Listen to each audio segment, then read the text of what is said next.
김양상은 37대 선덕왕으로 즉위했고요. 왕이 되지 못한 김주원은 고향으로 떠난다고 이야기했습니다. 이후 선덕왕의 후계자 자리를 결정해야 되는 상황이 벌어지는데 이때 다시 김경신과 김주원이 대결하게 됩니다. 하지만 선덕왕 입장에서는 자신이 왕에 오를 때 도와준 김경신의 편을 드는 게 맞았고, 이에 따라 김주원은 또다시 밀려나게 되고 김경신이 왕위에 오르게 됩니다. 그게 바로 38대 원성왕입니다. 그렇게 쭉 시간이 흐르다가 41대 헌덕왕이 즉위하게 되는데, 헌덕왕은 그동안 약해졌던 왕권을 강화하려고 시도하게 됩니다. 당연히 진골 귀족 세력들이 반발하게 되겠죠. 반항하게 됩니다. 그래서 반란이 일어났다. 그 중에 가장 크게 반란을 일으켰던 세력이 바로 822년 왕위 다툼에서 밀려난 김주연의 아들 김헌창이 웅주, 지금의 공주죠, 거기서 반란을 일으킵니다. 이 세력은 우리 무열왕 후손이 다시 왕이 되어야 한다며 김주원, 자신의 아버지가 왕위 다툼에서 밀려난 것에 불만을 가지고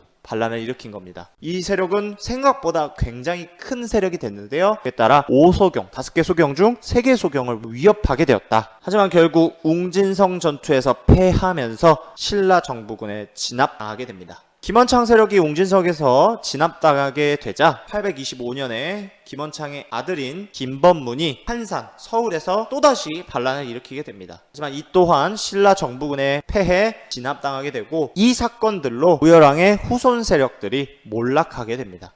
다음 왕으로 신라 42대 흥덕왕이 즉위하게 되는데요. 당시 신라는 해외 교류를 굉장히 많이 하고 있었습니다. 그래서 해외 무역을 하면 경제력이 높아진다라는 소리가 돌았고, 이에 따라 무역에 참가하는 세력들이 많아졌습니다. 또한 무역하러 가는 배를 공격하면 이득이라고 생각하는 사람들이 많아서 해적 활동을 통해서 약탈을 합니다. 해적, 너 내 동료가 되라, 이런 식으로요. 자, 이것을 본 42대 흥덕왕은요, 해외 무역을 국가가 관리하겠다라고 선포합니다. 이에 따라 등용한 사람이 바로 장보고였습니다. 장보고, 그대가 완도 지역에 청해진을 설치하여 해적을 없애고 바닷길을 통한 해외 무역을 관리하라. 소인 장보고 왕의 명령을 받들겠습니다. 그래서 장보고 세력은 해상 무역권을 장악하고 중개 무역을 하며 당 등주 지역에 법화원을 건립하면서 당과 일본과의 무역을 주도하게 됩니다. 이에 따라 장보고 세력은 굉장히 커지게 되는데요. 이때